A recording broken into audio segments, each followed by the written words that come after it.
شیطان نے ہمارے باپ آدم کو اور ہماری ماں حوا کو دونوں کو بہکا دیا۔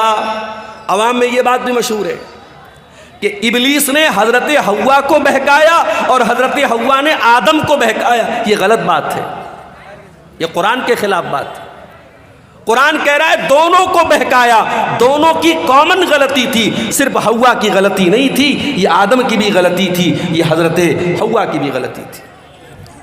اچھا، شیطان نے ایسے ہی ڈائریکٹ جا کر نہیں بہکا دیا، شیطان دوست بن کے آیا، شیطان ہمدرد بن کے آیا اور کہا اے آدم اے حوا، میں تم کو ایک پیڑ کے بارے میں بتاتا ہوں، اس پیڑ کے پھل کو اگر تم کھا لو گے اے آدم اے حوا، تم ہمیشہ ہمیش کے لیے جنت میں رہو گے، ہمیشہ ہمیش کے لیے تم جنت میں رہو گے یا فرشتے بن جاؤ گے۔ غور کرو، شیطان ہمارے باپ آدم کو بہکا بھی رہا ہے تو کیا کہہ کے بہکا رہا ہے؟ ان تکونا ملکین، اے آدم اے حوا، اس پیڑ کو کھا لو تم فرشتے بن جاؤ گے۔